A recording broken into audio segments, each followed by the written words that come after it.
Maswerteng araw sa lahat ng taga-subaybay ng Moment by Rian Podcast Vlog. Sa videong ito, tatalakayin natin ang paparating na Ghost Month ngayong buwan. Kaya kung nais magkaroon ng idea at kaalaman, makinig kang mabuti. Siya si Rian, pwede mong kaibigan. Laging masaya at malawak ang isipan. Kaya maiibigan mo ang nilalaman ng kanyang mga adiyang may Kada taon ay nagbabahagi ako ng mga gabay na dapat gawin, ngunit hindi naman ito sa pilitan para makontra lamang ang anumang negatibong epekto ng Ghost Month. At kada taon ay magkakaiba ang mga gabay.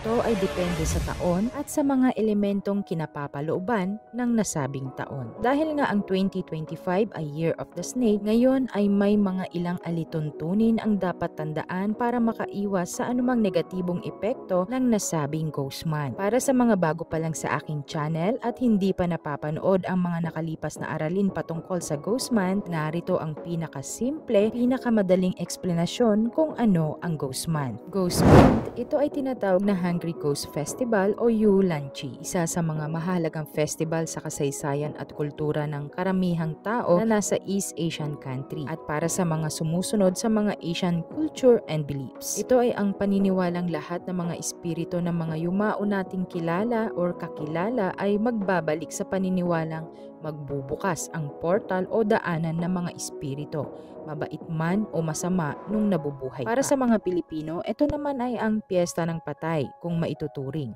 Ang kaibahan lamang ay ang Ghost Month ay kadalasan nagsisimula sa ikapitong araw ng buwan sa lunar calendar, na kadalasan under the month of August. Itong taon na to na 2025, magsisimula ang Ghost Month ngayong August 23 at magtatapos ng September 21, 2025.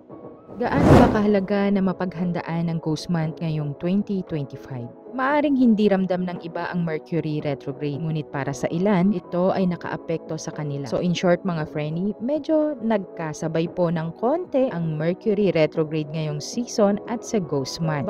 But mga frenny, kilala nyo naman ako na mas madalas reverse reading ang ibinabahagi kong gabay. So nothing to worry, lalo na sa may mga kapamilya na may Year of the Tiger or mga ipinanganak na may zodiac signs na Taurus, Sagittarius, Scorpio, Aquarius at Pisces. So narito ang ilang mga gabay na dapat tandaan sa buong buwan na may Ghost Month at araw na may Mercury retrograde. Number 1, kung kayo ay may kapamilya na yumaon na, inam po ang pagsisindi ng puting kandila during 6 a.m. or 6 p.m. Alin sa dalawa na available kayo na oras.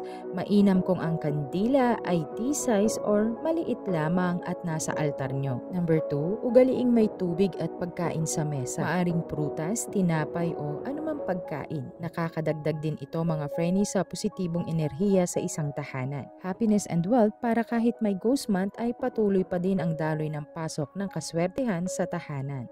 Number 3, iwasan mamulot ng mga barya kung may nakita sa daan. Dahil ngayong Ghost Month, anumang nasa daan, especially barya, piso man yan, 10 o 5, huwag pupulutin. Dahil ito ay pinaniniwalaan pagmamay-ari ng isang pumanaw na o offering ito para sa mga yumaong tao. Number 4, sa paglipat ng tahanan, old method, bawal maglipat. But then again, kung kagaya kita na alam ang mga cure para sa Ghost Month, then go. Pero kung nagsisimula ka pa lamang sa mga ganitong method, huwag muna mga frenny dahil baka may mga nakastock na bad energy sa lilipatan mo dahil sa pagbukas ng portal o tinatawag na the gates of underworld. Number 5, ugaliing may bitbit na asin sa bulsa ninyo. Simple lang yan mga frenny pero malaking epekto at tulong sa pangkahalatan. Thank me later, ika nga nila. Number 6, mag-insenso po araw-araw. Kung magawa ng umaga at bago maggabi, mas mainam po, lalo na sa mga lugar na liblib o may mga kakahuyan. The best insenso na maire-recommenda ko sa inyo, syempre ang aking MBR Catalina Incense.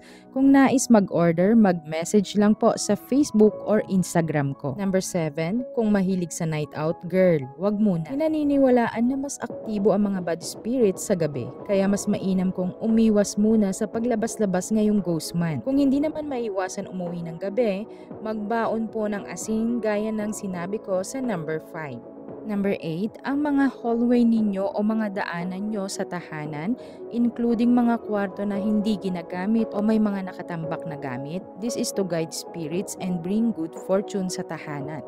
Kahit na ghost man, trust me mga friendly, good energy po ang hatid nito ang mag-ilaw kayo. Number 9, pray. Hindi na debatable to mga friendly. Mahalaga ang parating bukang bibig mo ang mga dasalin mo. Mas malakas ang pananampalataya sa lahat. Yan ang pinakasandata mo. Ghost month lang yan, Mercury retrograde lang yan. Mahalaga ang faith mo. Ito ay gabay lamang, mainam pa din ang pagdarasal ng taimtim, samahan ng sipag at diskarte para ang buhay ay swerte. Hanggang sa muling aralin, salamat sa pakikinig. Ingat! Kaya subscribe na para sa knowledge na sadyang blessing tapos may pa-giveaway pa. Pakiclick na lang ng bell para agad din malalaman mo kung paano kaganda ang iyong kapalaran.